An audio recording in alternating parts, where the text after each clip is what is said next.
Set me so the fridge is not seen. Where is the fridge?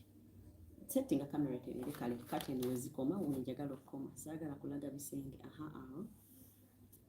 and then jagalo kusim wali charge wali wavira betwa charging. Thank you. Just the phone. Ntadeko mic. Na yeye nino bado ninavidia kana. Kanyingeze. We are on already.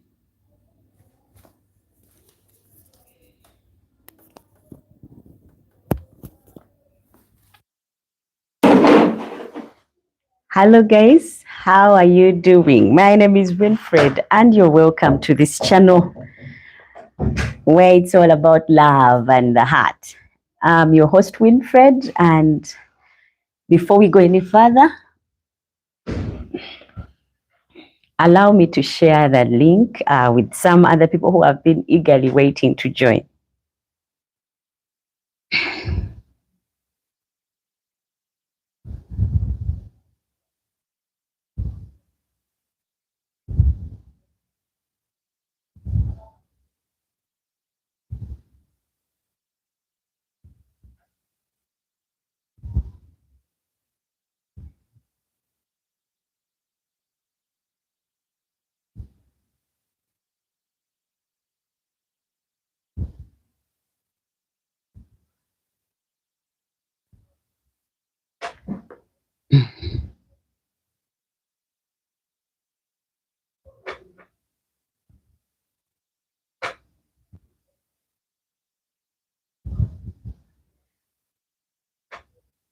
I'm giving you the very first few minutes to share the link and tell a friend that we are going on live in a few minutes. And anyone who is interested in being surprised about a topic today, just go ahead and tune in. And trust me, you will not regret it.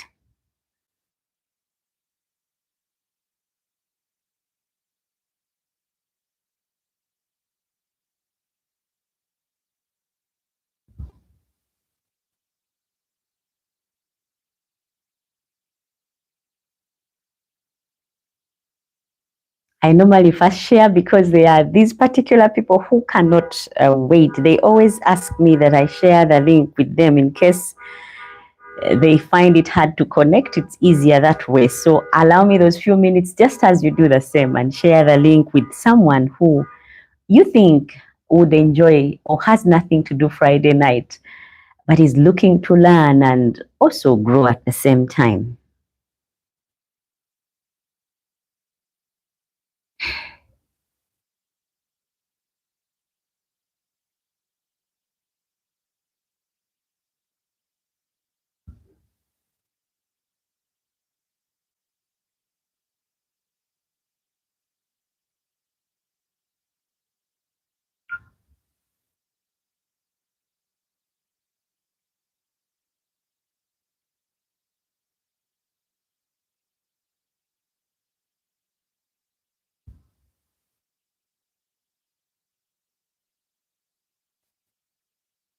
Wow, you guys who have been there and are already tuned in, you are amazing. Thank you so much for always keeping it right here, for always coming on time and hanging out with all of us every Friday.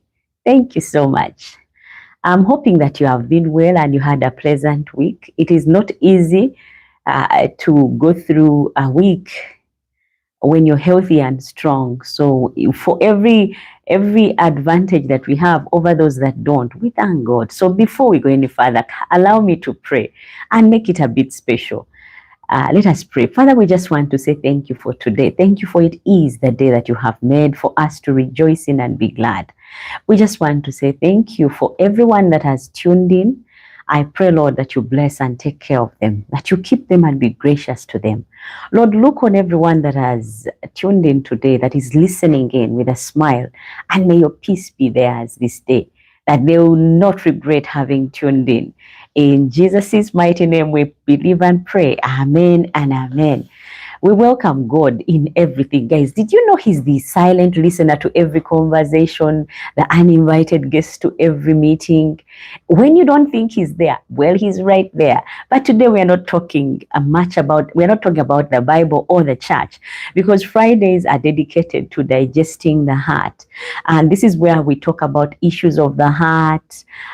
We talk about life happenings like finances, investments. We talk about relationships, parenting.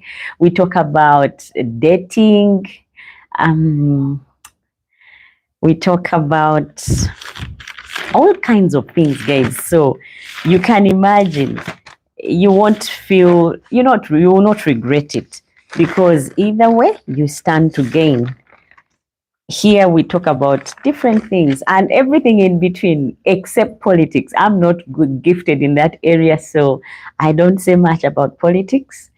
And what I'm good at, I share. What I've been blessed to know or be good at, I share.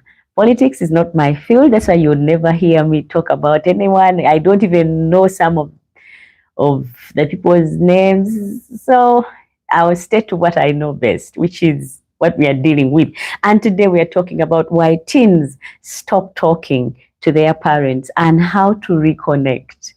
So if you have a teenager, your kids are growing towards that stage, maybe this would be a good prep for you so you can prepare and not be caught off guard. Teens is such a big deal in our lives. If you're a parent, if you're going to be a parent, do you know there are blended marriages where you can get someone, you have no kids, or you want to have kids in the future, but you don't have any at the moment.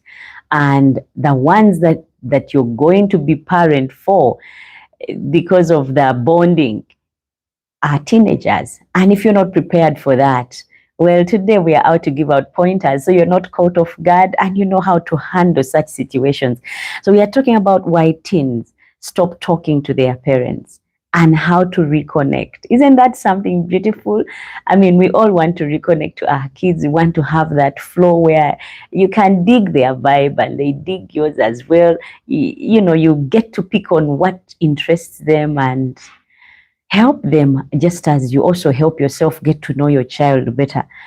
Yeah, so in case you know someone who has teenagers and excuse me, for some time has been complaining that he or she doesn't know how to handle them, or feels like their teenagers are out of hand, or they are overreacting, or doesn't seem to have a clue as to what is going on with teenagers. Well, today we'll have a few mind openers so that you can at least know how to deal with them and live happily and amicably with your teenager. Isn't that a nice topic? Why teens stop talking to their parents and how to reconnect. Many people have had teens and they don't know in the least why they stop talking. But we are going to find out a few things about the teenage brain. And boy, will you be surprised about the teenage brain. It's one of those brains that is still growing. It's yet to surprise you when you're dealing with teenagers. Now, I've put down some notes simply because I don't want us to miss anything. I had to do some research. And so all these notes are for us to digest and make sure we are well equipped when dealing with our teenagers, keeping in mind that teenagers' brains are under construction. And if we understand that, and their inner world, we are balanced. You know, a building that is under construction, anything can happen anytime. There are debris, there are things that can fall from nowhere. Same applies to teenage brains. I mean, today, 1 minute she's laughing or crying. The next one is she's happy. So that's why I use the term that teenage brains are under construction. So when you keep that in mind, you are able to understand. When you understand someone, you are able to deal with them. But if we don't understand each other, we cannot be compromising. We cannot live amicably together. Knowing each other's differences also helps us live in a society that has all sorts of people, but not knowing and expecting everyone to be just like us keeps us in a state where all we are doing is complaining and clashing. So I hope today that will be sorted for all of us. Keeping in mind what I just said, we will officially kick off. And I'll say hello, family. Welcome back to our live podcast, Digesting the Heart with Winfred, Friday night. I'm your host, and we are diving into one of the most emotional, if I may put it, sensitive and important topic for every parent out there. This is a sensitive topic, and I hope if you're a parent, you find it interesting and your ears are sharpened to hearing. Because if they've not yet started being like this, they probably will start.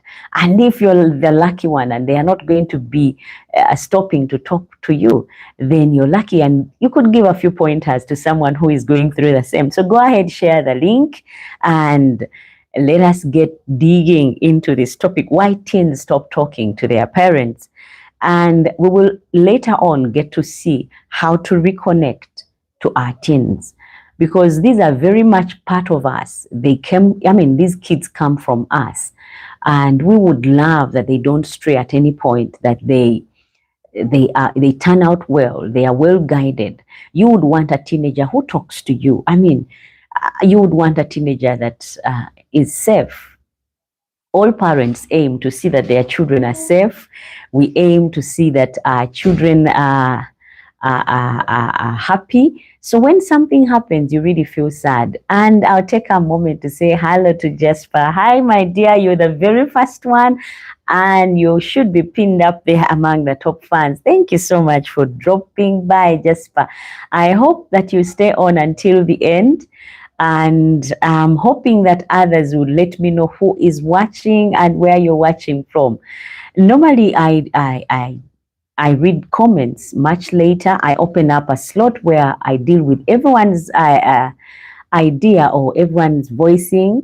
Whatever it is that you think you need to voice in here, go ahead and drop it in the comment section. I'll find time to read the comments, and together we shall learn how to parent our kids. And Cedric says, hello, my dear. Thank you so much for tuning in. And thank you so much for watching. You guys are the very first one today. And if you are to win an award, you are among those besties. Thank you so much.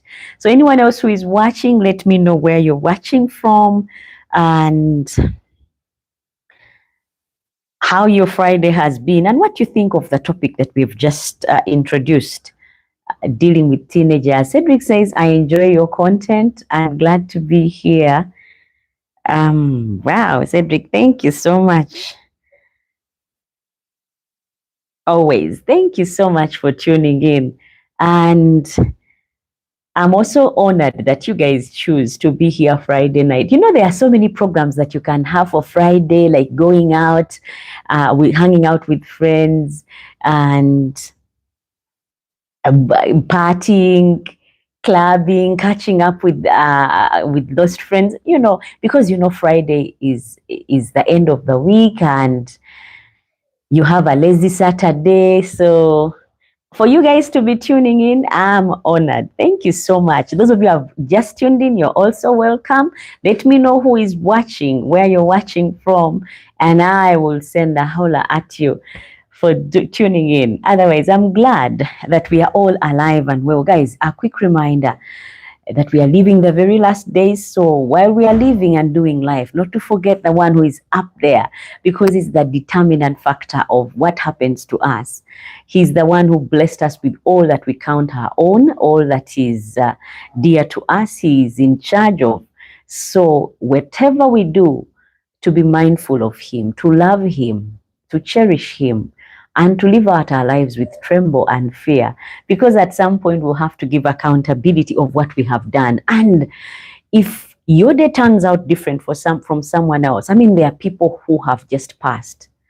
Yeah, there are younger people who are younger than you, people same age, who have gone, but you're still here. More reason for you to give glory back to God for his being good to you, for preserving you when you could have been the one out of here. So for that, guys, We say thank you, Lord, for all that you have done for us. And not to forget to do that on a daily, because he does it on a daily basis. Now back to our topic.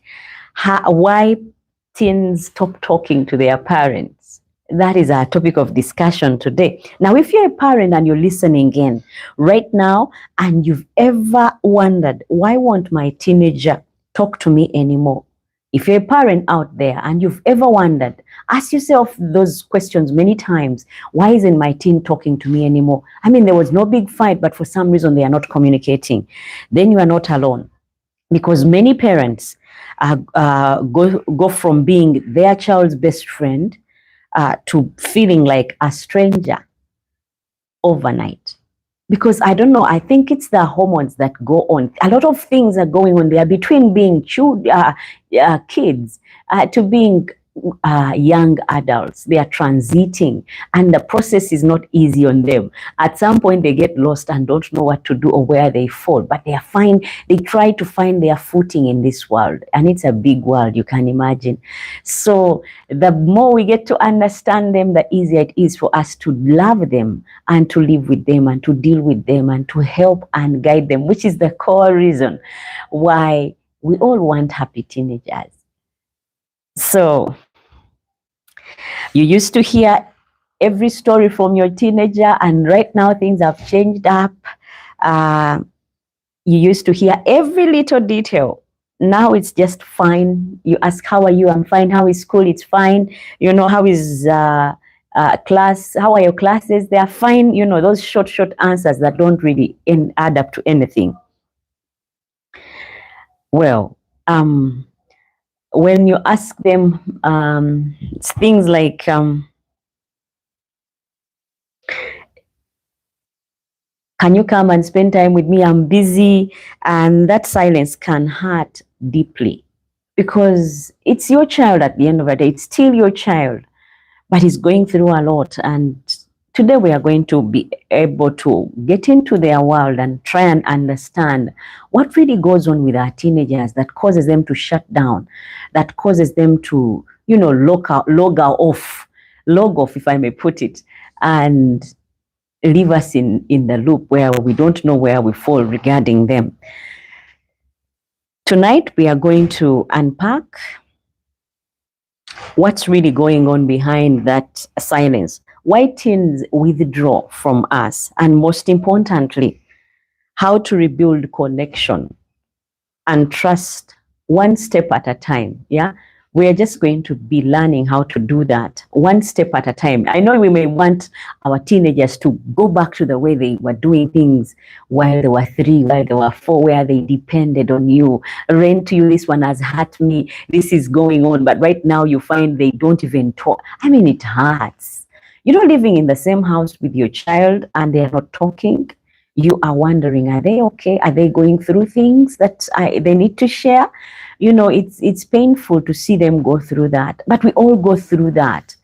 So how we deal with it is what helps us become better people at the end of the day. Some of us just stay in that lock, and you remain in that teenage brain where you don't want people anymore. You've cut yourself and disconnected from the whole world just like that. Well, if we can get to understand, learn how to live our teenagers, and probably help them also be able to leave that stage and get back to you, that will be very interesting. Why teens withdraw, and most importantly, how to rebuild, like I said, a connection and trust one step at a time is what we are going to look at. So grab your tea, grab your cup of tea, your cup of coffee, your juice, a glass of milk. I mean, there are those fancy ones who go for these complicated things. Go ahead, grab them, grab a bite. And if you're like me, grab a book and a pen and note down some of these things. Because if you see them happening, it will be like a pointer for you to know, oh, I understand this now. And so this is how I should respond, or you respond accordingly because you have a clue as to what you're dealing with. There was a lady that I was talking to some time back that was telling me about her teenagers, and she was complaining and going on about how they don't listen, they are disrespectful. But when I observed how she was relating with her teenagers, it was in a disrespecting way. Well, teenagers also require respect. I know you're going to say, they are my kids, they are just kids. Like in African society, we are brought up to think kids have no say. As long as you're living under someone's roof, you have no say. And so, because that's how we are brought up, we carry it to our kids. Forgetting times are changing. And because they are changing, guess what happens? These teenagers are more exposed. They know about what is right and what is wrong, as opposed to how we were. We didn't know about other families because there was nothing to educate us about that. And so we kept to our world where your father comes home and you just sit in a corner, speak only when spoken to. No one cares about how you feel. No one cares about how you are. But those days are way past, guys. People now are watching TV and they are connecting with other families. Before, it was your family, so you did it your way. And if a child grew up under your roof and how you are doing things is this way, where kids don't say anything, they are answerable to everything they are supposed to, they are just told what to do and they do. Gone are those days. Now they are learning from these social media platforms. Oh my God, TikTok, Facebook, Snapchat, all these other platforms are getting our kids there before us. So if we don't equip ourselves well, we may not be able to keep up. And so we will have broken families and broken homes simply because we have given up and we have failed to comply to the times that we live in. Remember, the Bible says, spare the rod and spoil the child. I will not deviate so much from the Bible because this is digesting the Bible. And if it's matters of the heart, God has to be really close by, because love comes from God, and God is mentioned in the Bible, and the Bible is about him. So there is no way we can really keep him out. I hope that makes it clear as we continue to push on. I'll talk about the sudden silence. Your teenager was talking to you at some point, and the next minute they are not talking. Not that you've had a big fight or had a fight over anything, but they're just not talking. This is what we are going to talk about. And I would say, let's start right here. The moment silence begins. I hope that's a good one to start with. When kids hit the teenage age, some things change. We may want them to stay as our toddlers who would run to us. Oh, someone has beaten me. Someone has said this. Someone has kicked me. But those things change the moment they become teenagers. They used to chat about everything. What happened at school, their favorite cartoons, and what they ate for lunch. But somewhere around 12 and 13, 14, things changed. The words started drying up. And we all wonder, what happened to my teenager? I mean, we were okay 1 minute. We would joke about everything. We would chat about anything. Right now, it's like I'm the last person they want to talk to. Something changes. Before, they were talking to you about everything. When I say everything, cartoons, their favorite cartoons, and now they are not even into cartoons anymore. You don't even know what they are into, what is their favorite thing anymore on TV. You ask, how was school on Thursday? And they say, fine. You ask, anything new? No.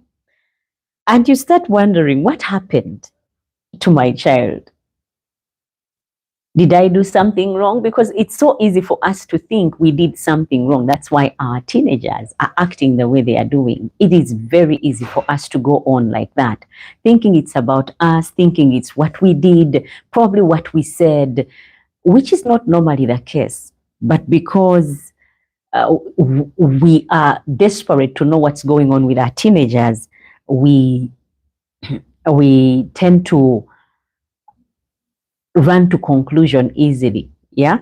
I hope today, by the end of this episode, you will have found out for yourself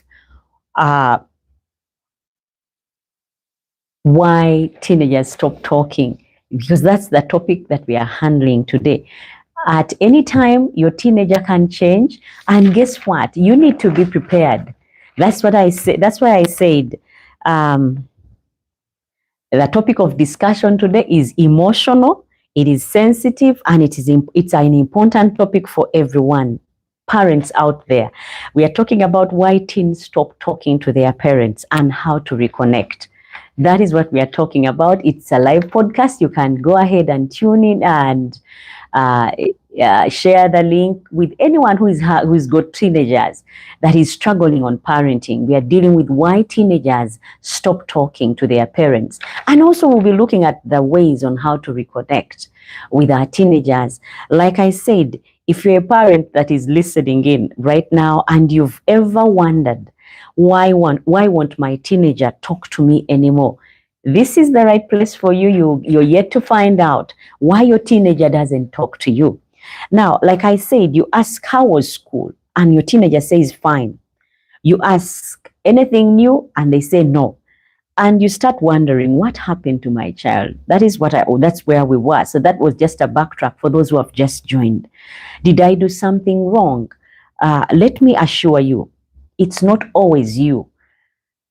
It's normal. It's a normal development stage in teenagers to stop talking to their parents. But normally we hit ourselves on the wall.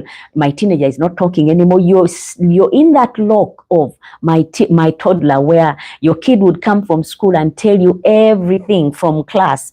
What happened at class, the food they ate, and the favorite cartoons. That lock has to loosen us so that we can be able to see our teenagers as young adults and be able to help them and grow with them and love them just as we should as parents. Like I was saying, they are figuring out who they are outside of the family bubble. When we give birth to children, we create this bubble that is safe for them, where they know mommy will always come to school and sort that one out for me. Daddy will always come and fight these people who are at the pitch who say bad things about me. We create a bubble that is safe for our teenagers. But then when they stop talking to us, we start questioning everything. Now that's what we are dealing with. And if you've got a teenager, someone who is looking to have children, this is your video, and trust me, you will not regret it. Like I said, the mistake that we make as parents, we often make as parents, is taking that distance that our teenagers give us personal. We see it as rejection. We think our teenagers are rejecting us. They don't like us anymore. They don't want us anymore. They don't want this family. And it's so easy to think that way, because all they do is lock themselves up. If they happen to have a room of their own, they lock themselves up. If they don't have a room of their own, they just stay quiet, find corners and just stick to their corners and not mingle. We think they are rejecting us. Well, that's not the case. You will get to realize, like I said, that brains for teenagers are like brains that are under construction. A house under construction is hard to keep away the dust. It is always dusty. Dust can erupt from anywhere because it's a building under construction. Now, same applies to the brains of teenagers. They are still brains under construction. 1 minute they are laughing, next minute they are crying, the next minute they are laughing again. So with that in mind, we learn how to deal with them. And like I said, we give up, like I said, we either try to chase them harder because they are going quiet on us, or we give up and go silent ourselves, which is very bad. We as parents have a part to play in the growing up of our children, and we should actually be the last people to give up. But guess what we do? We get our children, teenagers, put them in boarding school. I mean, that's our solution. And it sounds really, easy. It sounds relaxing. It gets things off your shoulder so you don't have to worry where they are, what they are doing, who they are talking to. It seems like a good solution to our teenagers being quiet. But guys, teenagers being quiet is part of the stage of development.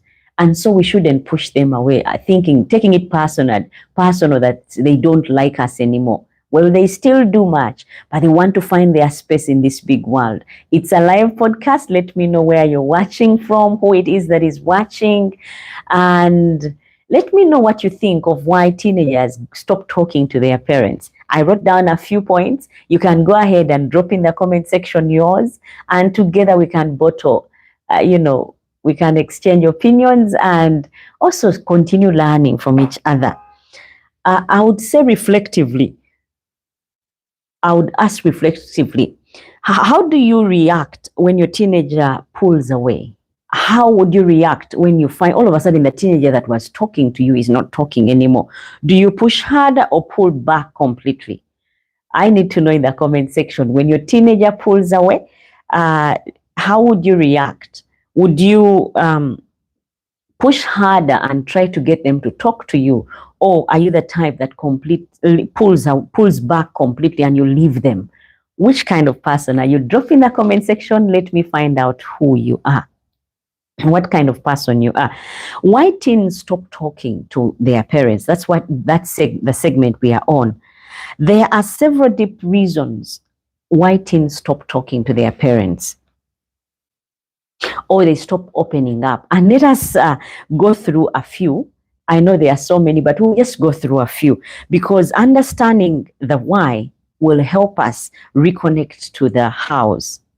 Yeah, when we understand the hows, why our teenagers don't talk, I get to also understand the reason as to how we can help them.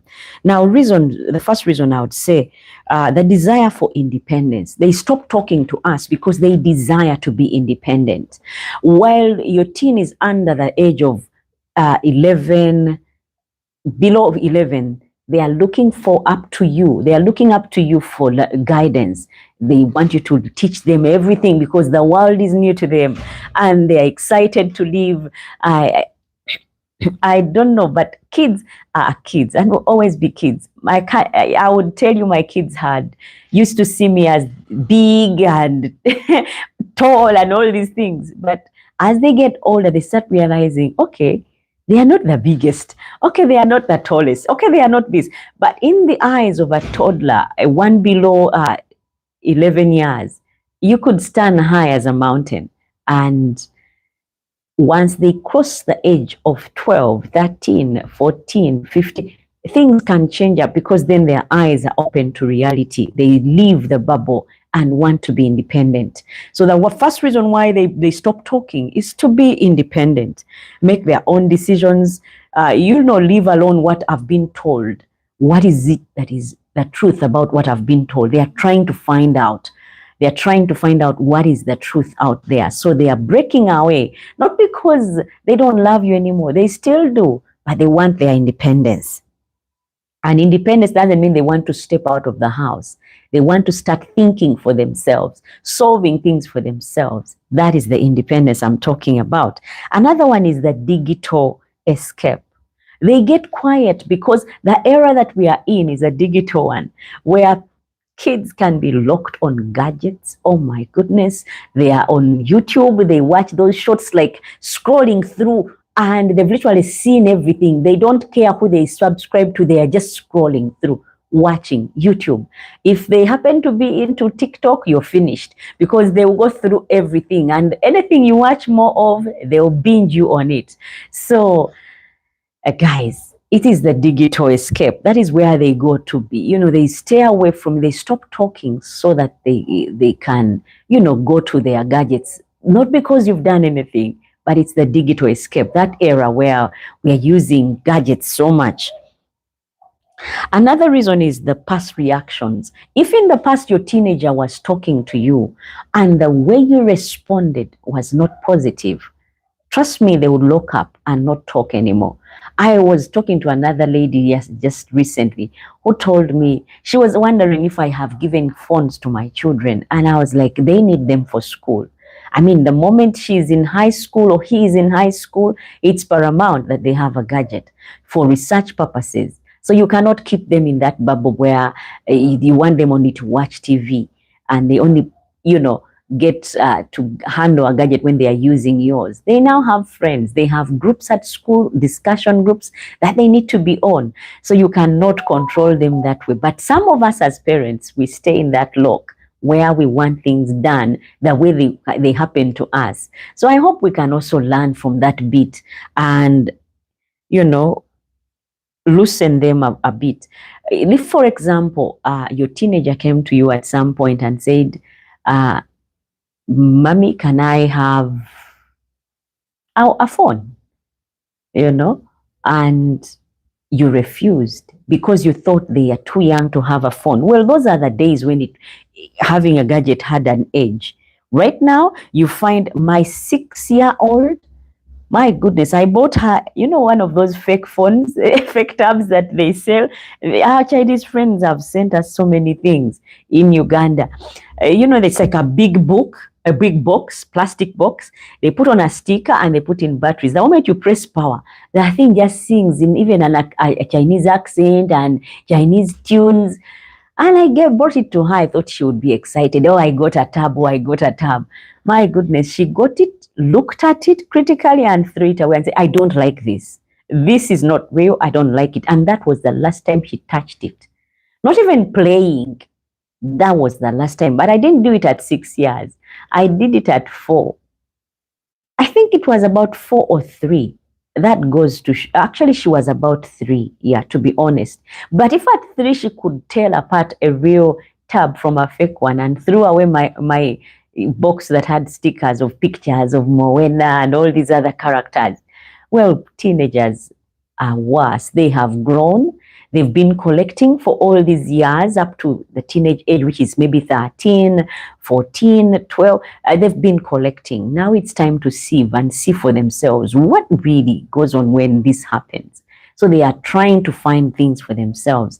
Now, if in the past they came to you about something and you reacted in a bad way or a hard way, they will hold back. So that will explain to you why your teenager is not talking to you, because of past reaction. Now, the other thing is fear of judgment. Teenagers are also scared. Many teens stop talking because they feel their parents will criticize them for what they will say. So they stop talking, as in, how could you think that? Like your teenager comes to you and says, I want a dead year. Yeah, I want a dead year. I don't want to go to school next year. And you're like, and how in the world? Well, when I finish senior 4, I don't want to go to school. I want to take a dead year and go back after. The way you react will either keep that person in school or keep them out of school. I could stay in school, not because I love school, but because you told me to be in school. And guess what? When I'm in school, I do all kinds of things that are not connected to school, simply because I'm in a place I don't want to be. And if I told you, you would not listen. So teenagers react because of the fear of judgment or criticizing them, or they know you will be standing to correct or overreact. Things like that keep them silent, the fear of judgment. An example, there's a teen mom who came to her mom and said, Mom, I failed my math test. Now, listen to how the mother reacted. How could you? You never study enough. I told you to stop watching TV, but you're always watching TV. Now, that's a teenager approaching the mom and letting them know about their performance here at school. Remember when they are doing, with the new curriculum, it's confusing. They have activities of integration where they are submitted every week. Every topic is handled, and then they give them an activity that they do and submit to UNEB.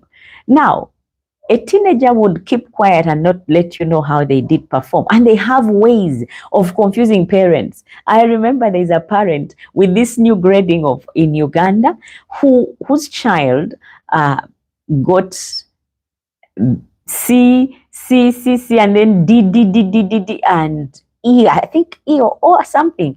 And the mom was over the moon. She thought that those were the best grades. When you put the points together, she had got really few points, but the mom thought that is grading the kid had really done well. Because we don't understand the new curriculum, it is so easy for these teenagers to play with us. But if we equip ourselves and also allow them to take us through their world, because if you didn't pass mathematics, surely how would you want your teenager to do so well beyond how you ever did? We need to be realistic when we are dealing with them. Sometimes we want to live through them, and it's only human that I didn't make it to becoming a doctor, so I want my child to become one. But they will become frustrated doctors, not because of anything, but because we pushed them into becoming what they didn't want. So the mother told the child, I told you, stop watching TV. You're always watching TV. Now in that moment, the parent's intention was correct, but the teen's takeaway was, it's not safe to tell mom when I fell. So next time they hide it from you. I know I had my sister when we were in school, and mom used to overblow things. I mean, if you perform well, they would throw literally a party for you. You would get order for anything you want and get it right there. And then just as you have just come from school, some of these things sound small, but it's big in a younger person's mind. So if you perform well, our mom would order for you whatever you want and some drinks, and you eat and you're all happy, and then you'd be showered that whole week with presents. So my sister didn't do so well. And in a class of about 98 people, she was the 97, I think in a class of about 98 people, she was about the 83rd person, 82nd. And she went to her friends, they put white out on the report and wrote 03. So my mom was over the moon. My kid was the third and was excited, wanted to show the report to her friends. So we helped. When we looked at the report and saw, we're like, there's no way you could be the third with these marks. But our mom was excited because she went on and changed everything, and the comments were not flowing with the marks, the comments from these different teachers and subjects. So when we got to find out, we blackmailed her and we said, if you don't wash my dishes when it's my turn, I'm telling. But my mom was excited and wanted to show the report card to her friends. So we're like, hide your report. When she asks for it, you say, I don't know where it is. Because the friends may not be as blind as she was the day she picked us. Probably she was tired and didn't see clearly. So if we are so strict on our children, they'll start hiding from us things.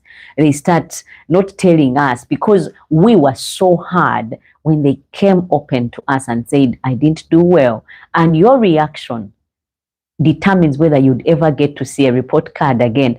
Do you know there are some parents, once teenagers go to high school, especially now with a new curriculum, apparently they are supposed to do exams on the end of year. But guess what? They are doing every term, mid-term, end of term.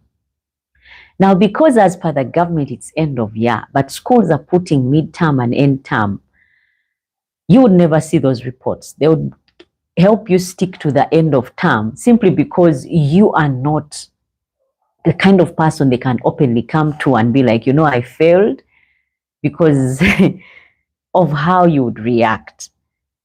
So next time they would hide. Now, reasons to feeling misunderstood. The second reason why the other reason why they would go quiet and stop talking to their parents is fear, or the feeling of being misunderstood. Teens often say, you don't understand me.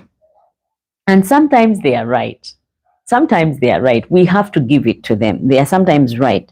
But we respond from an adult logic. The moment you are responding to a teenager from an adult logic, you will not connect or get to understand them. It has to be from their level of thinking that you'd be able to understand them, or from where they are at that you'd be able to understand and connect with them instead of their emotional reality. So let's say your daughter says, I hate my life. Yeah, let's give an example. Your teenage daughter says, I hate my life. Guys, it's a live chat. And you can go ahead and let me know in the comment section what you think.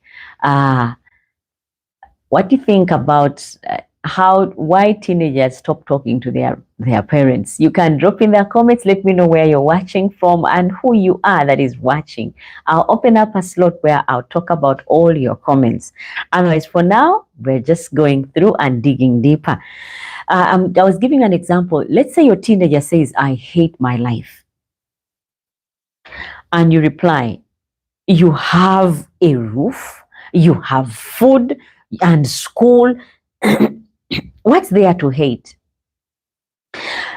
You mean well. You mean well, because as parents, all we think about teenagers have issues all about is food, clothes, school. Once those are sorted, they are okay. That's what we think goes on in a teenage life. That's all that concerns them. And I know you mean well by saying you have all these things. I know parents mean well. You just told her that her feelings don't matter by you saying you have this and this. What reason have you got to feel that way? You just told her indirectly that her feelings don't matter, because other than food, clothes, and school, they have a life as well with feelings, with concerns, with fears that we also need to be mindful of. So the feeling of being misunderstood keeps teenagers quiet. Another one is this constant lecturing. Yeah. Some parents can't have 5 minutes with their children without talking or turning it into a lesson. All the time they're in your area or in your circumference or just next to you, you're lecturing and lecturing and lecturing without turning it into you can't spend 5 minutes without turning that into a lesson of some sort. Every small story becomes a sermon. You talk about this, like they say, math is not clicking, and you turn it into a sermon right there and then, where you tell them, how could you say math is not this? How can you fail math?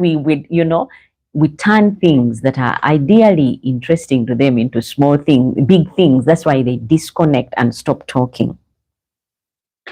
So teens stop sharing because they know what is coming.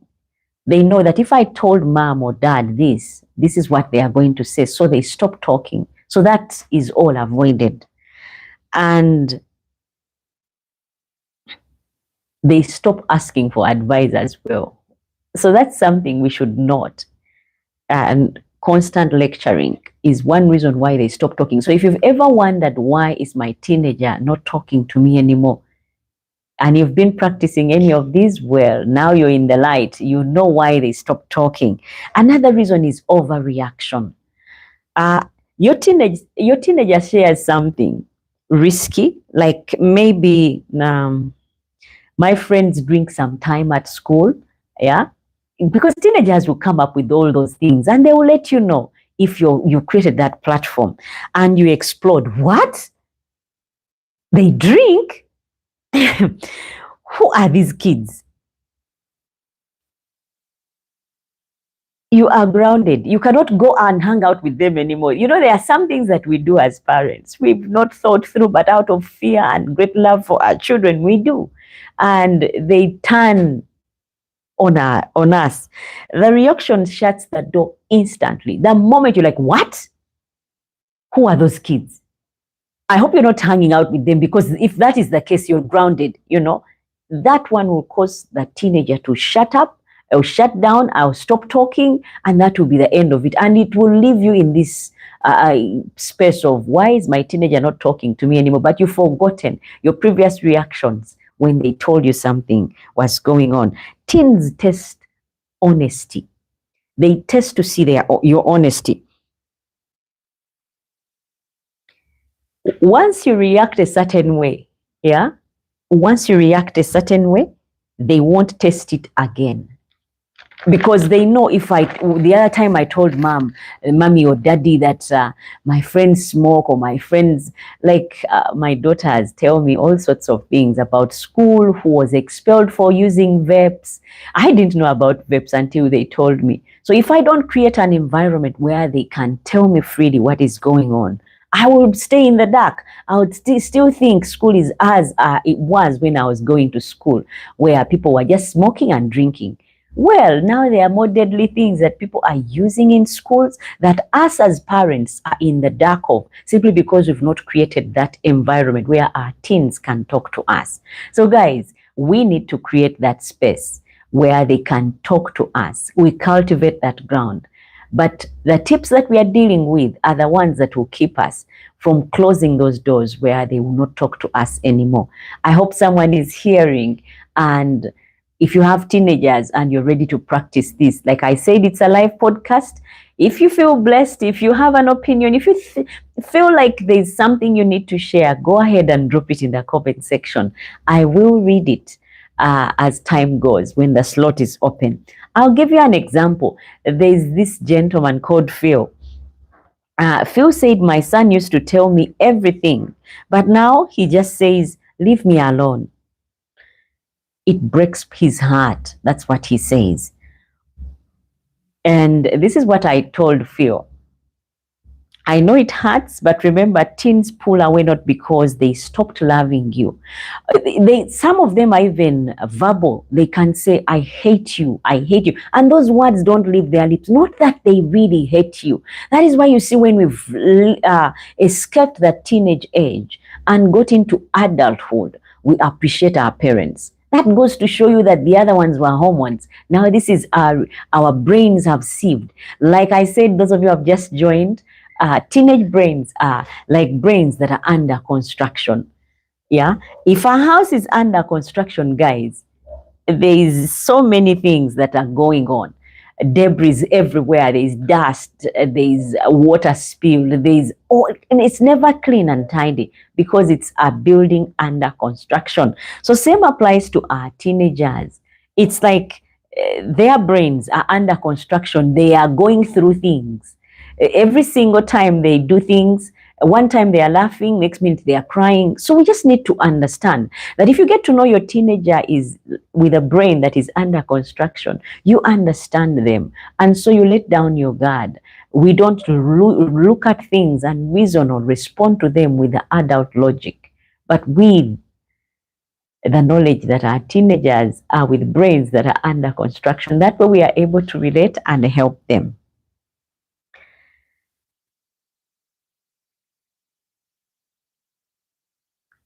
And the other thing that I wanted to tell Phil, that because your teenager is learning to love independently, they are trying to define, your teenager is trying to define himself. That is why he's saying, don't talk to me, leave me alone. Not that they hate you. Some say they don't love you and they don't love us anymore.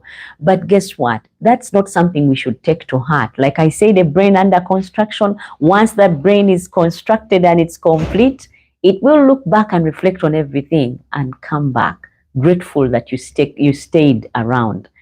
Because us giving up on them, us abandoning them, us, creating a rift between them and us is also a wrong move. I would say your job as a parent is not to choose their words. To chase their words.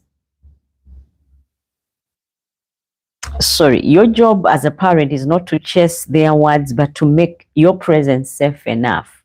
Yeah, you need to make your presence safe enough that they will come back when they are ready. Like I said, it's a brain under construction. You need to understand that and, stop chasing their words when they are saying, okay, you start noting as a parent. The other time she said she doesn't like me. And the other day she said she hates me. Or I made this, I'm an idiot. She regrets why she was born to me. Or he regrets why I'm the father. Don't chase their words. That is what I can say. But make your presence known and safe enough that they will come back when they are ready. Because trust me, once a building is completed, everything is in place. You clearly can see this is a sink, this is the toilet, this is the dining area, this is the sitting area. Everything is clear, and so it is easy to keep tidy. Once that happens to their brains as well, when they are complete, when their brains are completed, right now they are under construction, but when they are completed, trust me, they will return when they are ready. Now, we forget that teenagers' brains are under construction. Understanding their inner world is very key in this. Now, let's step into their shoes for a moment. I just want us to step into teenagers' shoes for a moment. Imagine being a teenager today. Guys, the pressure is on and the pressure is intense on teenagers to be a certain way, to act a certain way, to speak a certain way, to hang out in certain places and certain circles. We just need to put ourselves in their shoes today and see how we would respond to all this. Yeah, the pressure to fit in is too much. I mean, you go to school with these people who come with pocket money of 8 million, they use and get back home by the time the term is ended with balance of 3 million, and your parents gave you maybe 20K, or those of you who are not in Uganda, your parents gave you 100,000. In Uganda, in America, it sounds like a lot of money, but 100,000 is about not much money. Because imagine it's about 100,000 would be about maybe 300 or $100 thereabout. So it's not a lot. But now the pressure to keep up is big with our teenagers. The fear of missing out, can get our teenagers so going, and they stop talking to us. The pressure is too much because you want to fit in, you want to hang out in the places where others are going, you want to have the shoes others have, you want to have that clothes that are in style. There are some clothes that I bought for my teenagers and they didn't even wear them one single day. Why? They say they are not in, mommy. The in ones are different. They should be actually like this. And you get to know that after you've bought. While we were growing up, you bought something, you wore it, whether it was so last season, whether it was not trending. But now they have a weighing scale where things have to be a certain way. We didn't have that. So we need also to understand that they have a pressure to feel the fear of missing out. Now, we'll also look at social media comparisons. People on social media are putting the standards way up there, and our teenagers are watching and they have to measure up. They want to be like so and so. They are comparing. Before, you didn't even know what went on in your neighbor's house. You didn't know. You grew up, you saw them as neighbors, you passed by them and go to school, come back, and right now it is different. Social media is bringing it to your house. What is someone else's business is brought to your house, and so you have, if I may put it, you are in a state where you can't hide anything. They are bringing it to your house. They show how they eat, where they go to party, how they spend their holiday, and you're wondering, what am I doing in this family? So your teenager is wondering what's going on with them, what's wrong, why is it they don't have what others are having? I just say, let's put ourselves in their shoes for a minute. And body image struggles. Oh my goodness, my kids come home and they tell me, there is this one who looks so fine. Oh my goodness, they are so small. This waist is so going in there. Or they, so they have the body image struggles. It's a lot. And remember, now we are living in an era where parents can even pay for surgery for their children to look a certain way and look perfect. So they are going through a lot. So when your teen locks themselves into their room, it might not be rebellion. It might be exhaustion because they are dealing with so much, the body image, the pressure to keep up, the fear of missing out, the social media comparisons, the academic expectations. I didn't talk about the academic expectations. We expect our children to supersede us, to perform way better than us. And so when we put on them so much pressure, you have to become a doctor. If you're not a doctor, I'm not paying fees for you anywhere. There's a parent who told their kid that unless you're doing sciences, if you're not doing sciences, I'm not paying for your fees from here on. And so the girl had her love. She wanted all along to become to go to culinary school where she can learn how to cook. She wants to open up a big restaurant and have Gordon Ramsay come and, feature or visit one day. Now that's her dream, but the parents don't even have a clue that is what she wants to be. They want her to do sciences and become a doctor, and that's it. Nothing outside being medical. It's got to be medical or nothing. So you find that other people get they stop talking to their parents because there's a lot they are bottling. That's why I said when your teenager locks up or they lock themselves in their rooms, it might not be rebellion, that they are rebelling against their parents. It might be because they're exhausted. Like I said, there's that academic expectations and all these other things that we listed that could wear them down. Now, I would give you a story. A 15-year-old girl, told me, I don't talk to my mom. And I said, why? Because every time I do, she turns it into a lecture. I just want her to listen. That broke me. Why? Because that's what most teenagers want. They just want us to listen, not to come off with, these superhero moves of, I will sort that as well. I'll also do that. I'll also clear this. They just want us to listen.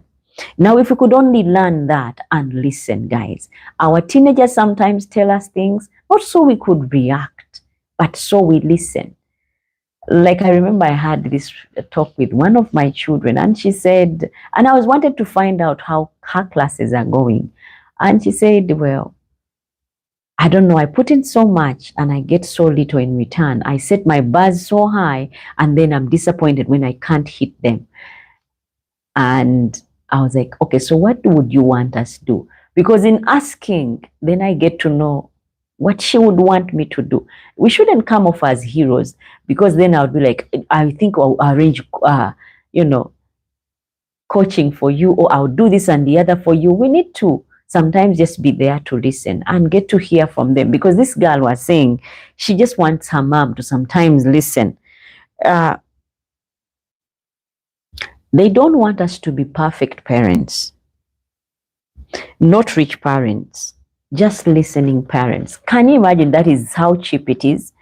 There are parents who flood their kids with all these things. I mean, I buy for you the PlayStations, the latest games, the gadgets, latest phones, but I don't even have time for you. You are drowning in loneliness, in depression, in all these other pressures, but I'm flooding you with all these things.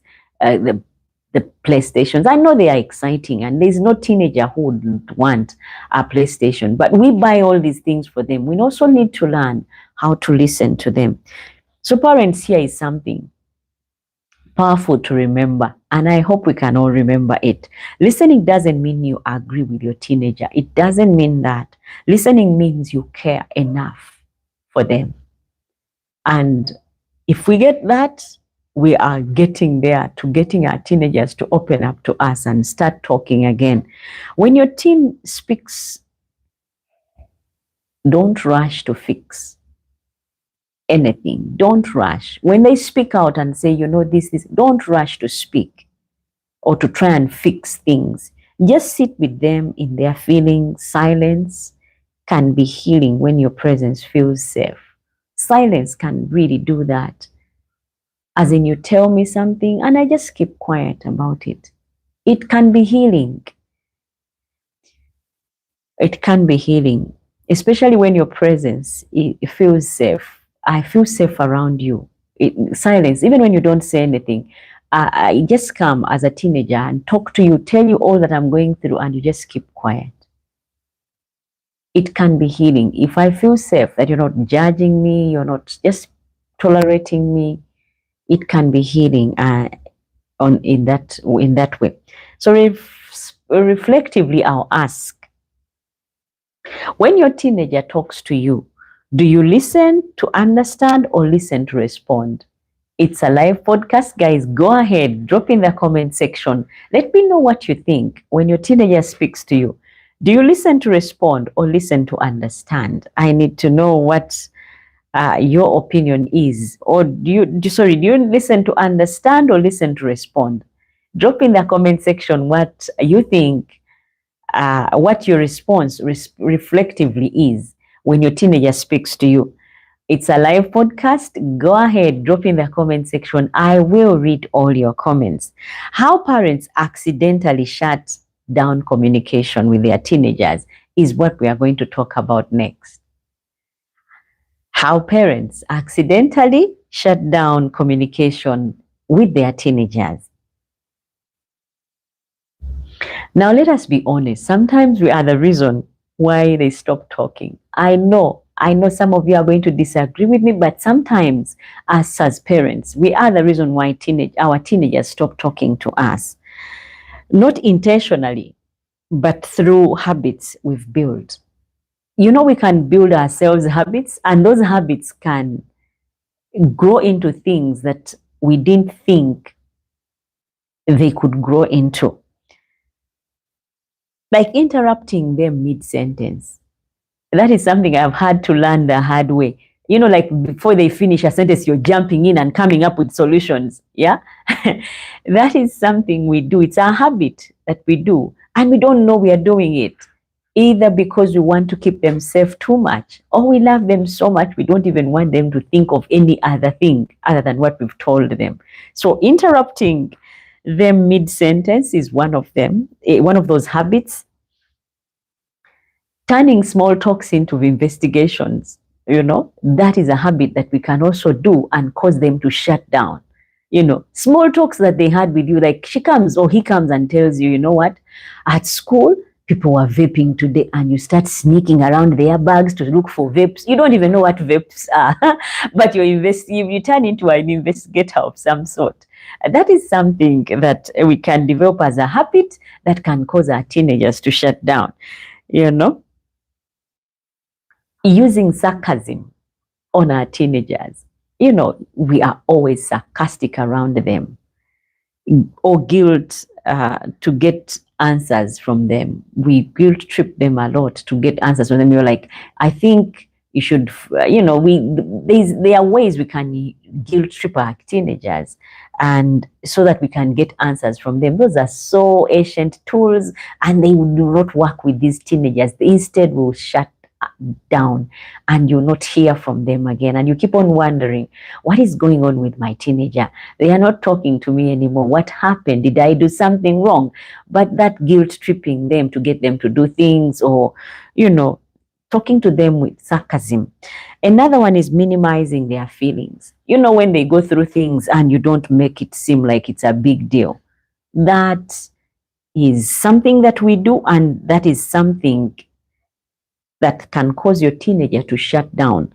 Things like I said, minimizing their feelings. Remember, those are their feelings. It may not be important to you, but it is important to them.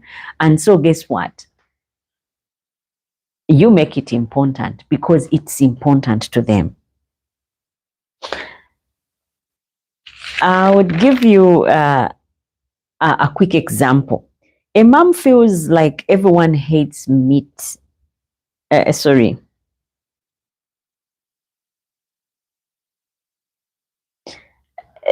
teenager comes to you and says, Mom, I feel like everyone at school hates me.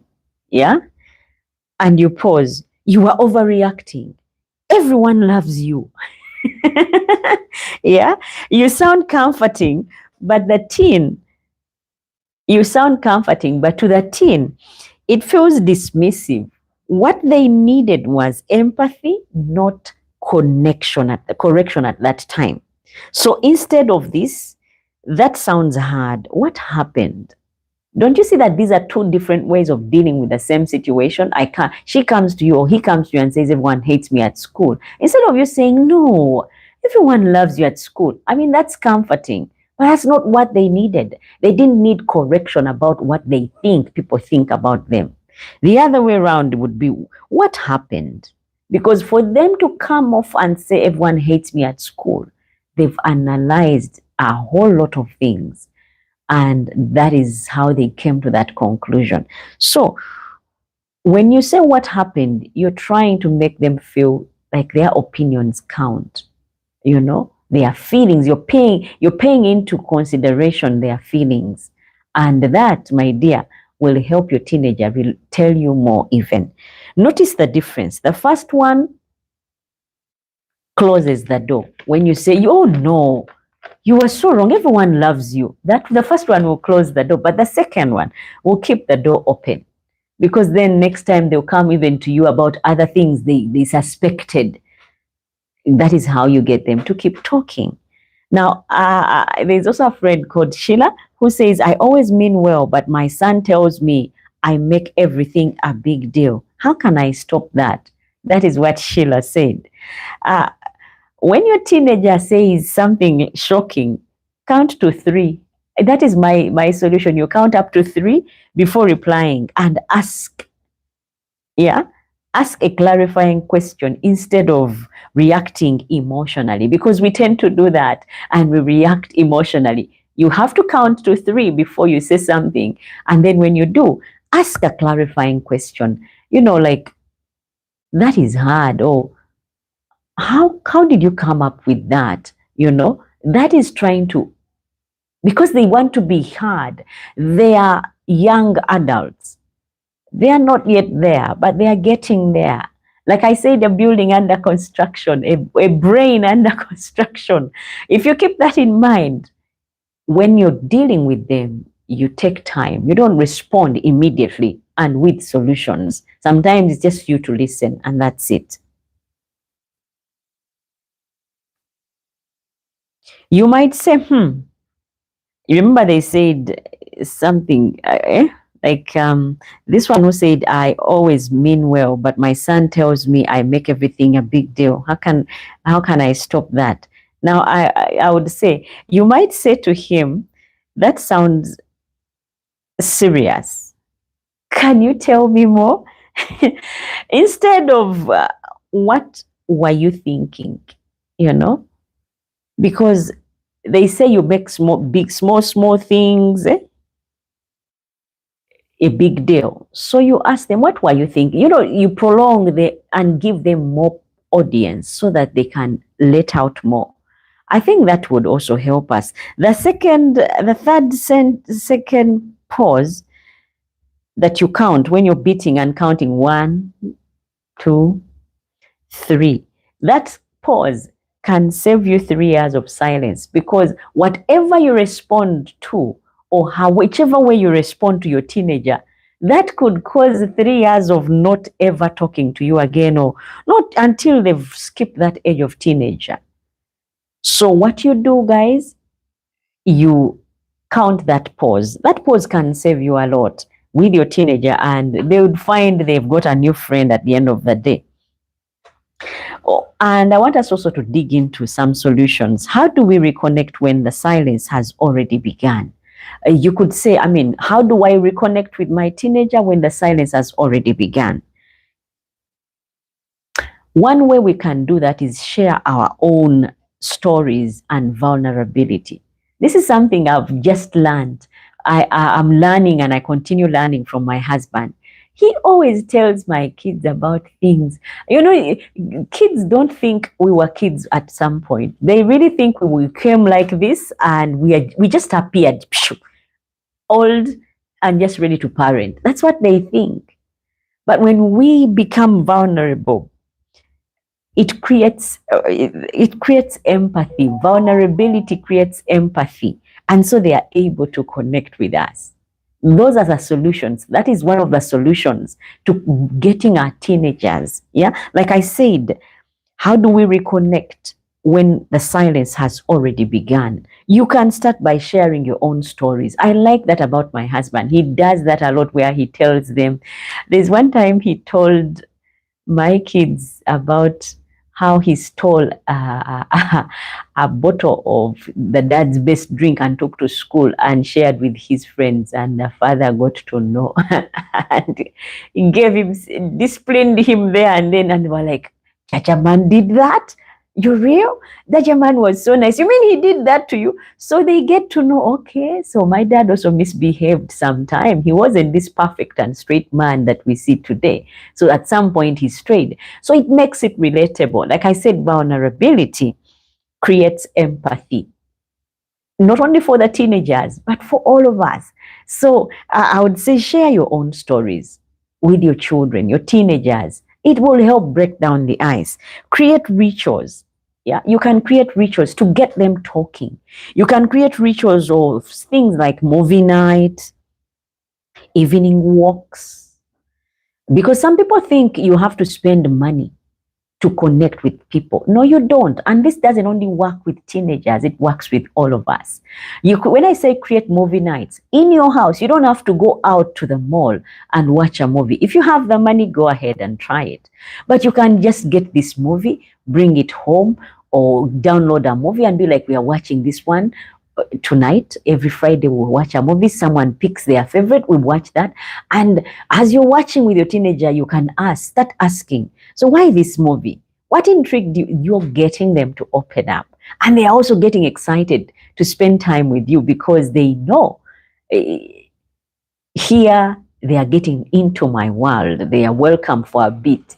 So creating rituals like movie nights, evening walks with your teenagers are good, because when there is no one and when it's just you and them, you get to understand what is going on with them and connect and get them talking. You'll be surprised what you learn when you do that.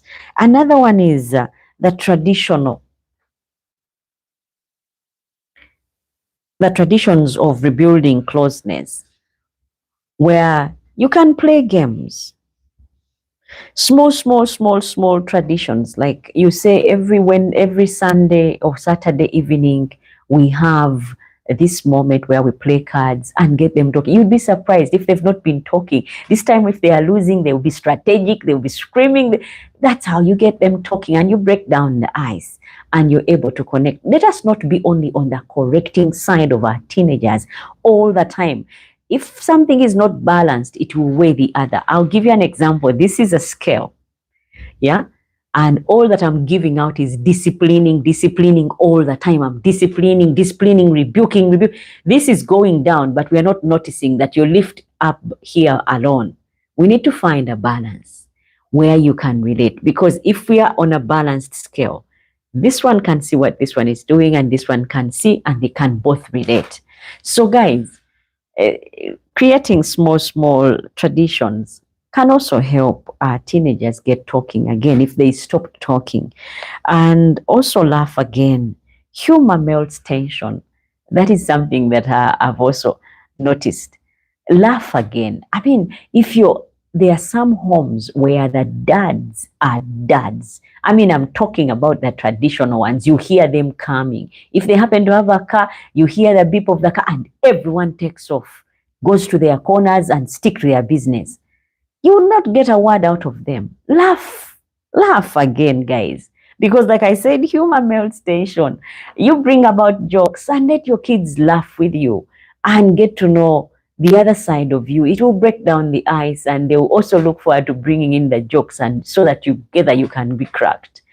I hope that will help as well. Now let's get to another one. Rebuild safety. When I say rebuild safety, start small. We always want to get them to start talking now and tell me everything, Start small. Instead of forcing deep talks, just be around. Watch a movie together. That could help. Cook. I like cooking. I like baking. So guess what I do when I want my teens to come in, and even my younger ones that are not yet teenagers, I get them to come and we have our moments. If I'm frying eggs, I'm like, can you do the honors? Make me this omelette. They mess it up, but I really like frying eggs. Do you really like frying eggs? It's because I gave you the opportunity. I created that environment. So if we as parents create that environment where our kids can come and talk to us, guys, it will be a different state. Teenage age, like I said, everything based on the knowledge that we have, that their brains are under construction. Just imagine a house under construction. Nothing is in place. Nothing is off limit. Anything can happen anytime. Same applies to their brains. With that in mind, we can connect and be able to relate with our teenagers. And like I was saying, go for walks with your teenagers, bake, cook. You can even do one of cleaning. We are cleaning the compound together, or we are going to do the house together. You sweep, I mop. That alone is good time spent. First of all, you're going to get a clean house, and your teenager will know you also can do the same. You're not just giving out instructions on what should be done and how, but you can do it as well. Yeah. Let presence rebuild trust. The presence, as parents, we are delegating so much, either to boarding school, to the maids, to the aunties. There is nothing now I keep my kids off. I make sure I am involved. Even this business of saying I send you to the auntie so the auntie can teach you. No, it is my job. I brought them into this world. I'm responsible for them. If they turn out well, I did a good job. If they fail, I failed. Why? Because it is me who is responsible for them. How can I give birth to a child and trust the world to bring them up the way they should be? That is my core job, to make sure they arrive in good condition. And so I put in all that is required. I don't give up. I try and try and try. And then I pray for my teenagers. Because when you pray, prayer goes ahead and acts like this broom, the old broom that knows all corners, and it gets you back in place. Because prayer, let's not take it light, guys. It is our greatest weapon. And I also wanted to say, another way to get our teenagers talking again, apologize if needed. I mean, if you've wronged your teenager in any way, we can think us as adults, we don't wrong, but we do wrong our teenagers. So like the way you speak to them in public. Remember, they are young adults. They are trying to find their footing in this big world. At some point, they feel grown up enough to be able to voice their opinions. At some point, they don't know what is going on. A perfect example, my sister's kids, they are teenagers as well. But there are sometimes they say things and you really see these guys are still young. But then they want to be acknowledged as grown up. Auntie Winnie, mommy doesn't allow us to do this. And then the mom is like, okay, now since you're grown up, I will let you be and do my thing. They're like, now who is supposed to give us food? Now who will buy for us food? Who is supposed to take care of us? You are claiming you're grown up. Yeah, that goes to show you it's like a brain under construction. With that in mind, you can bear with every kind of nonsense that they put up as you guide them, and you don't give up because you know their brains are under construction. Parents, sometimes the bridge starts with our humility. Yeah, when we are humble enough to say sorry or to apologize when we have wronged. Like today, I told my kid, you can't do anything right. This is my 7-year-old. I told her, you can't do anything right. I told you to do just this. I mean, I left her in charge of my things, and I found when I thought they had been messed up, and while I was lashing out at her, she said, "Mommy, but they are as you left them." I just assumed she was playing because I found her on her back, doing her own things. So I thought she had messed up my things, and she said, "No, Mommy, everything is working as it should be." So I looked and actually saw everything was in order. I had to apologize and be like, "Oh, I'm sorry, my dear. And thank you so much for helping me." All we need to do as parents is be humble enough and apologize to our teenagers. That's why I said humility. Because sometimes bridges start with humility. So say I realize I haven't been easy to talk to, you just say, "I'm sorry." If you have not been easy to talk to, you just say, "You're sorry, I want to do better." That melts walls faster than lectures ever will. We won't believe it, but it will melt all the walls faster than all these other lectures ever will to our teenagers. Now, listen twice. Another thing that we need to note is to listen twice and speak once. You listen 2 times to what they've said before you speak again. It is key. When we honor them, trust me, honor begets honor. But disrespect begets something else. because they want to, prove they are something as well. They want to prove, they become more agitated. And remember, hormones are at work and their brains under construction. Anything is possible. Those are the teens that you see feel like they're now grown enough to punch their fathers, because they are getting tall, their voices are deepening, there's some beard that's starting to come up, maybe about 2 or 3 down here. So listen twice and speak once. When they finally open up, don't interrupt or correct them.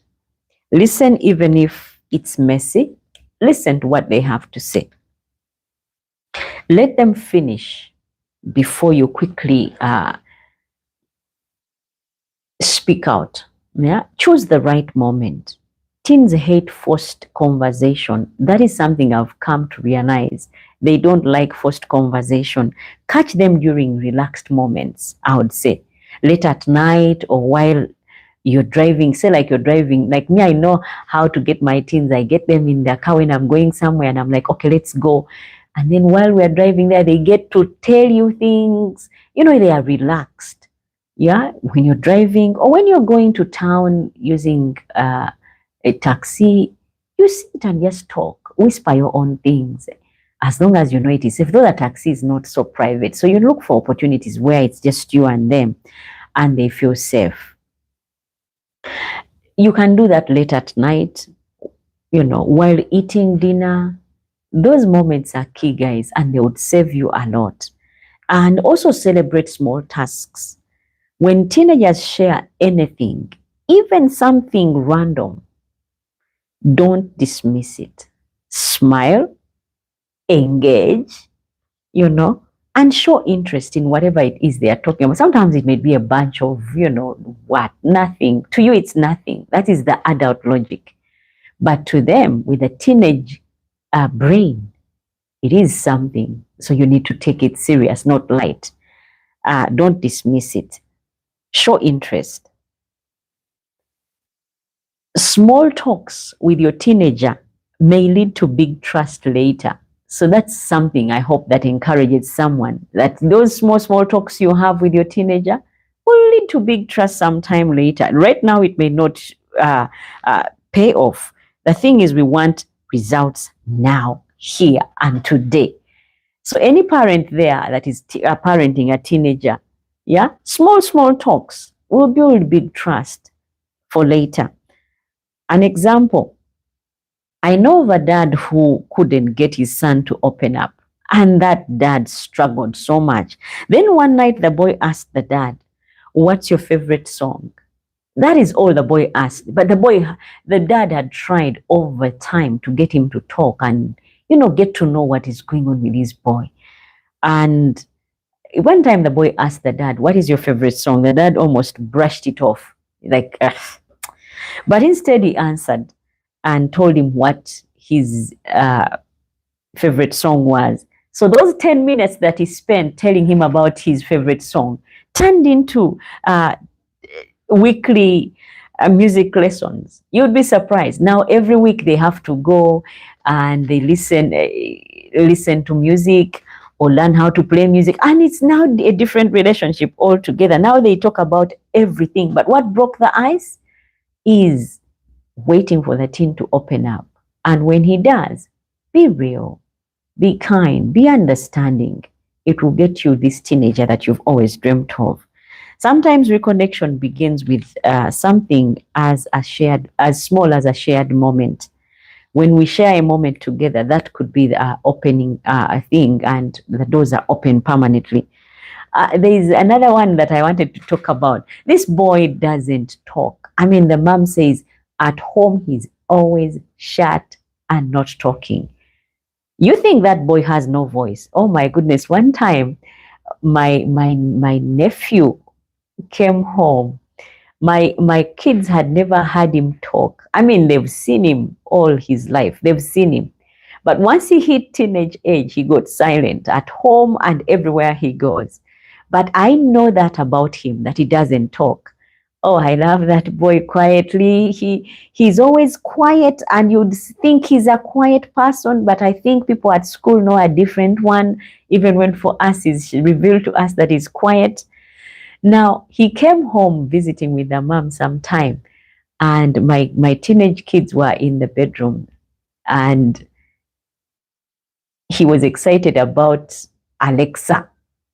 And he started asking Alexa, Alexa, I told him, ask him anything, ask her anything and see what she would respond to. And so that is my way of getting him to talk, because I had not heard him say anything since he came.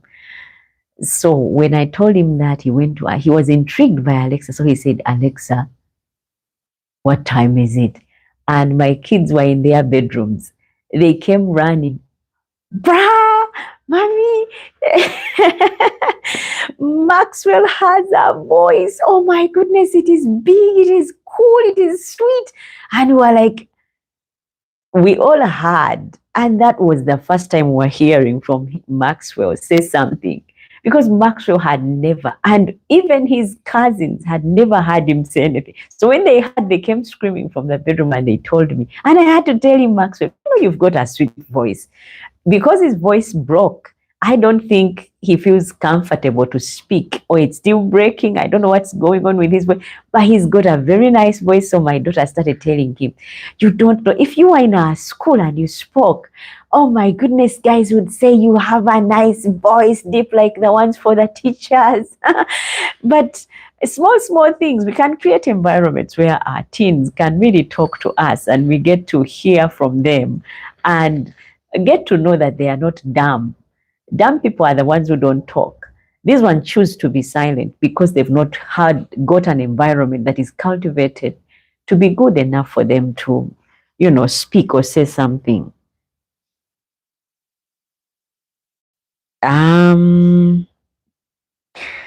So I would say this, yeah.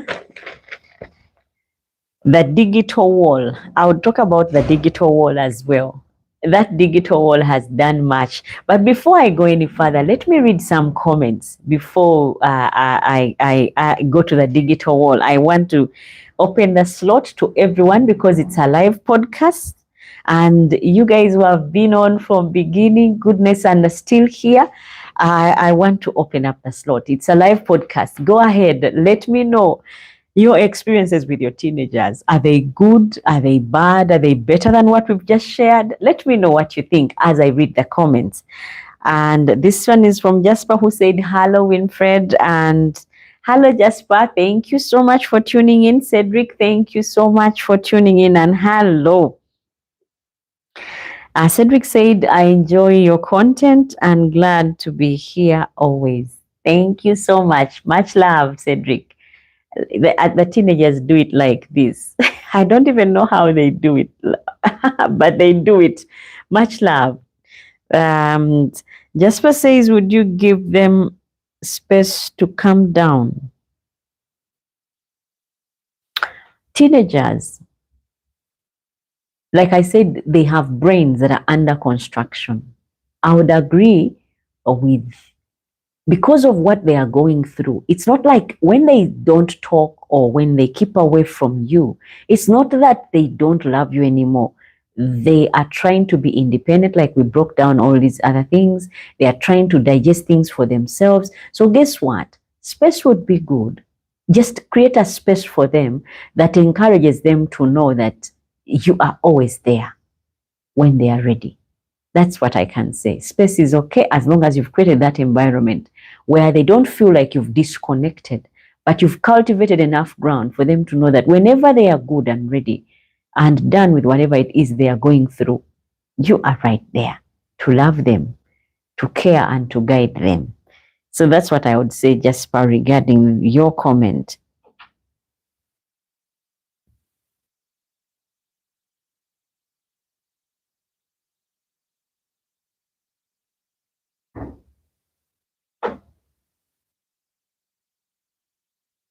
I'm trying to find. And Dina Max said, hello. Hello, Dina Max. Thank you so much for tuning in. You are a good fan. Thank you so much. And Dina Max says, please like, share, and subscribe. Oh, thank you, Dina. And Cedric says, hello, everyone.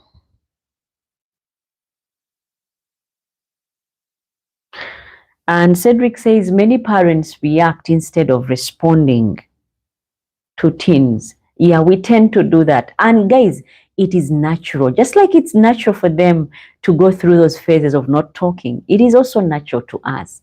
We react. You know, like your teen comes to you and says, I failed my paper. And the first thing is, how could you? That's why you're always watching TV. You never put in enough. You don't know what they are going through. That day I looked at my daughter's papers and saw the work on there, and it seemed like I was reading Italian. Yeah.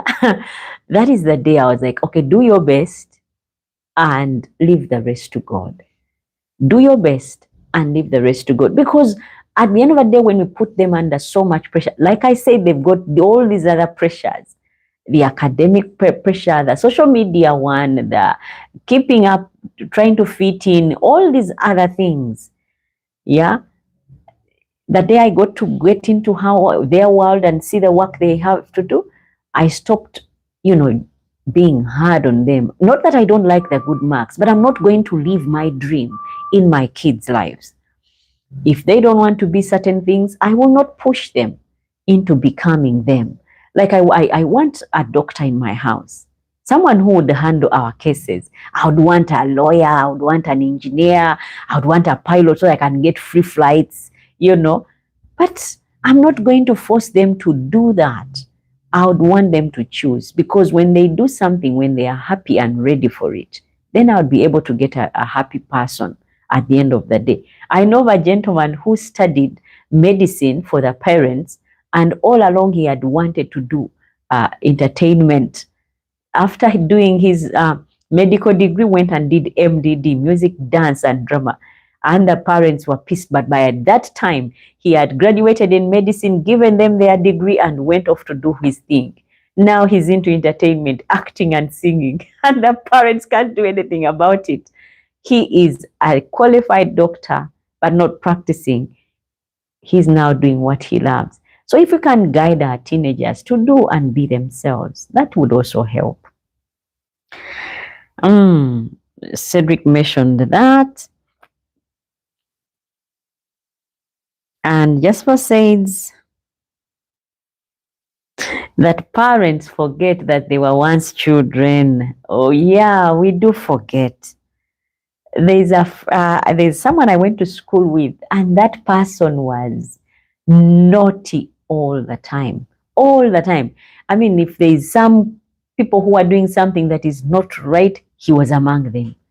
But now that he's parenting, he's so strict. He wants his kids to be immaculate in everything. His performance wasn't the best. I think through school, he thought it's a playground where you just go and play school and just play. The guy played. But when it came to his kids, he wanted all of them to become professors, engineers, strictly those two. You are either a professor in something or an engineer, because if you're a professor, you travel and get me good money.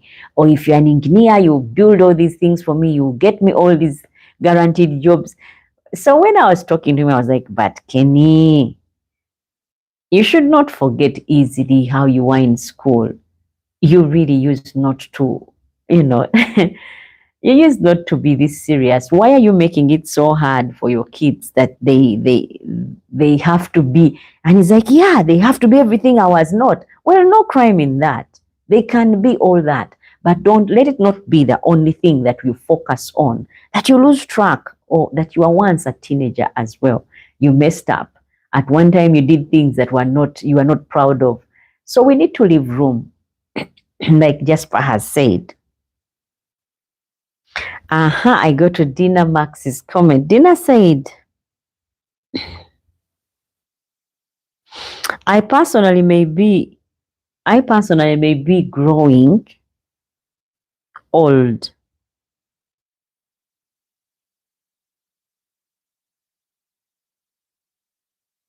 When they go away, I leave them and I don't talk to them or I cry and they sympathize with me by telling them that I'm alone in this world. That is manipulation. I think we as parents need to own up to our shoes and be like, we are the parents. When they are around, make them feel like they count. You know, the problem is we think teenage age or being young is forever. It's not. All our kids grow up at some point.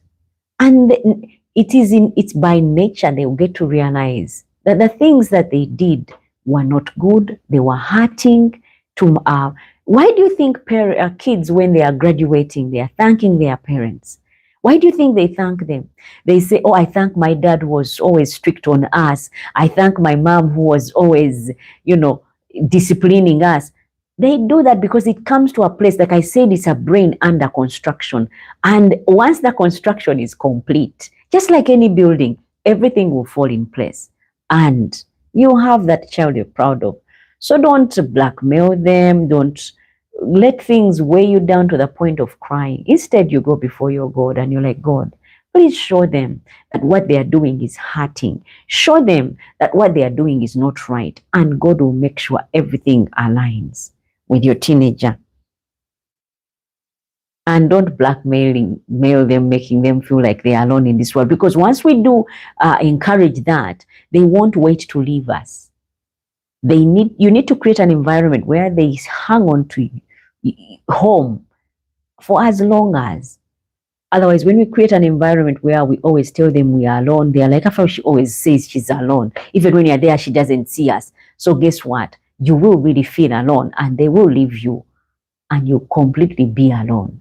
So I think we need to create an environment that is loving, understanding that they are going through a phase. Everything will add up at some point.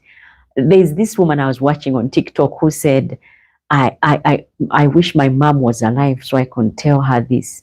Because I don't know. I have 2 kids and I wonder how she raised us all 6 up. Because now she had 2 and couldn't keep up, and was wondering how was their mom able to raise all 6 of them, and it turned out the way they did. So at some point, life adds things up, and so we should keep a positive attitude when we are dealing with our children. That goes for you, Dina. It's a live podcast, guys. Go ahead, drop in the comment section what you think about why teenagers stop talking. I'm reading comments right now.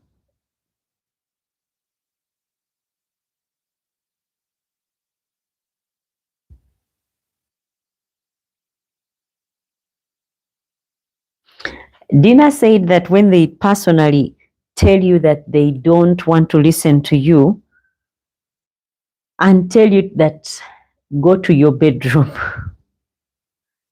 those are now being disrespectful. It's teenage age. But how we behave with our children is how they will behave around us, even when they are going through a phase. If I act childish around them, when they are around me, they'll be selfish. They'll be defiant. They'll be rebellious, because I need to treat, I'm not saying give them respect that they are not giving you, but it starts from a place. If all you do is pour in disrespect of them, they will become defiant, like it or not. But if all you do is raise them to be people who respect themselves and respect others, it all starts at a place. How can my child tell me to go to my bedroom because they don't want to listen to me? How can they do that? Anyway, I cannot comprehend it. So maybe I'm not the right person to say something about this. But if I may put myself in your shoes, you make your presence known to them and how important you are to them, so that they don't do that again to you. It is disrespectful when a child tells me to go to my bedroom because they don't want to listen to me. Oh, that is disrespectful, and it's painful at the same time, because you gave birth to those children. But how do we get to that? is partly our blame. How did my kid get to being that defiant, that disrespectful? I must have failed somewhere. I must have failed somewhere for my kid to do that or say that. Because one way I could do to respond to that is show them that how key I am in their lives. If I'm at home, I could go away. I leave them at home and go away without letting them know where I've gone. Maybe to my sisters or my brothers, and just let them figure out the day out without me, not knowing where I am. That way they get to know that my presence in that place counts. That's what I'll do anyway.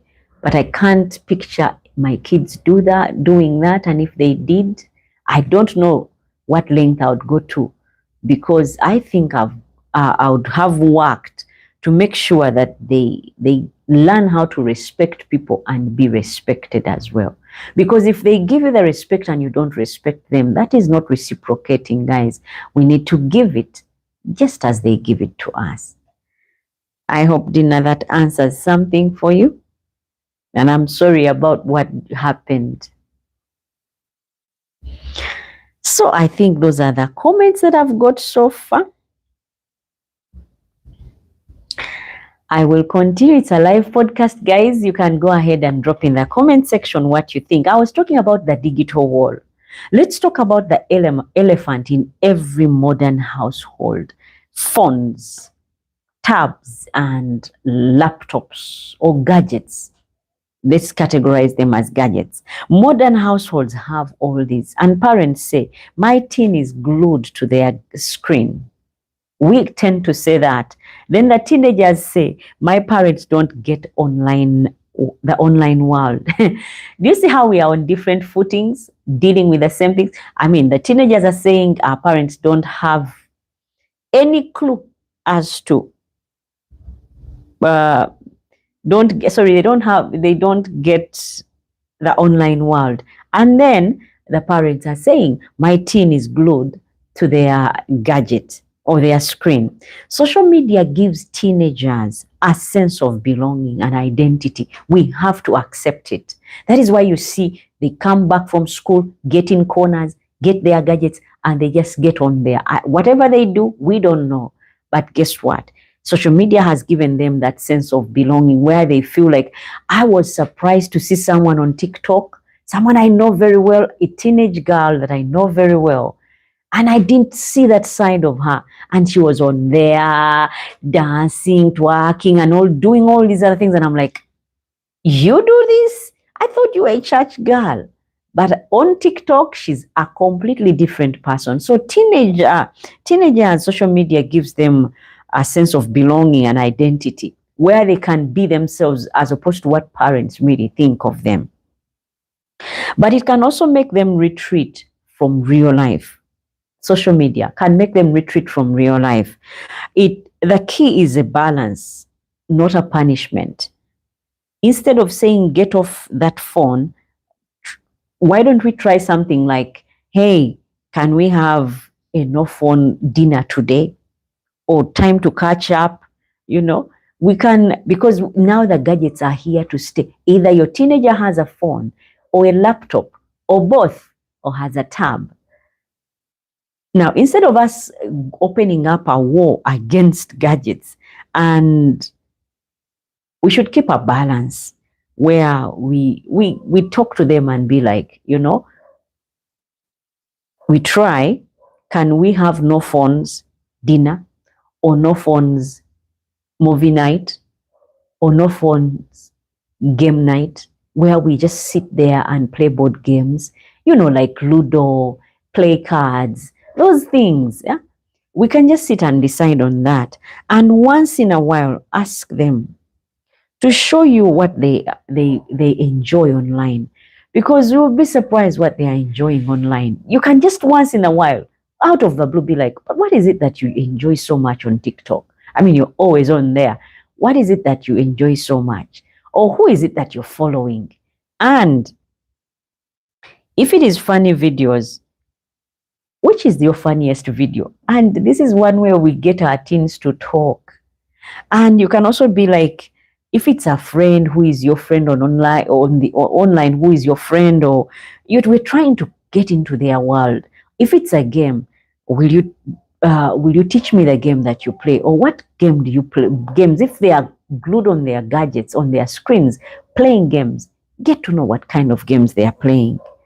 You'll be surprised how that small curiosity opens doors for them to talk to you, because that is what matters to them. And so when they are talking about it to you, they will be excited, and guess what? You will be able to get them talking. Even when in real life it's hard to get more than 2 words out of them, this time round you'll be able to get them talking, because that's something they love, that's something they enjoy. Now, grace in parenting is the thing that I also wanted us to note. I can't end this without saying parenting a teen is not just a skill.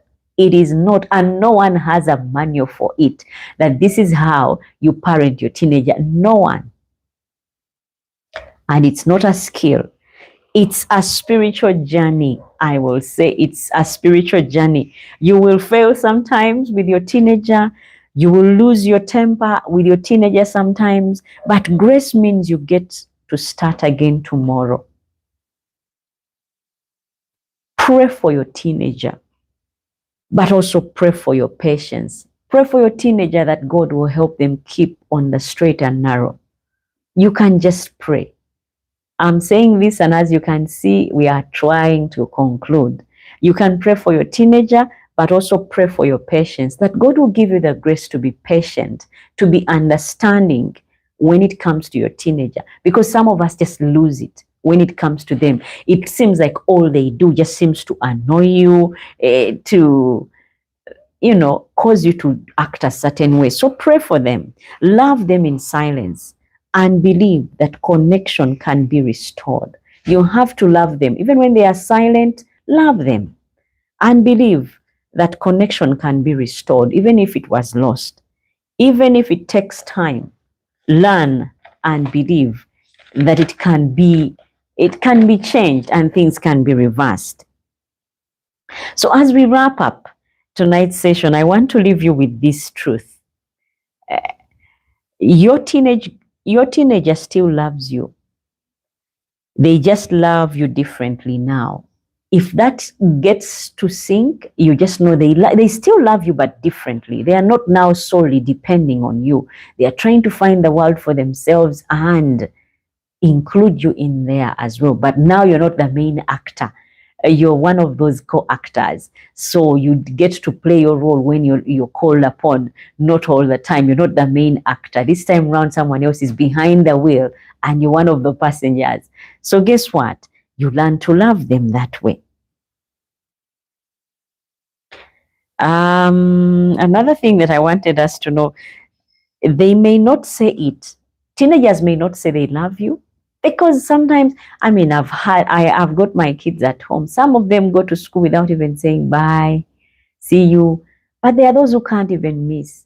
But even those who forget to say bye or see you or God bless or anything, I still wait and love them and wait for the time they will come and be there and say those words. They may not say it that they love you, they may not show it, but they notice your consistency, your tone, and your patience. They are not blind, remember. They are just teenagers. And like I said, their brains are under construction. Every time you choose to listen instead of lecture, every time you stay calm instead of exploding, every time you reach out after a fight, you're rebuilding a bridge back to the heart. So keep showing up every single time and keep listening to your teenager. It's key and it will pay off. And trust the process, as I may say. Trust the process. Phase has passed. That season will pass. But the connection you rebuild can last a lifetime. I'm Winfred, and this has been your live podcast on why teens stop talking to their parents and how to reconnect. If you have been blessed, share and share it with a person who is parenting teenagers or who needs it. Otherwise, Hope Tonight has been a blessing to someone. And remember, it's never too late to rebuild love. It is never too late. So I would say good night, guys, and have a pleasant weekend.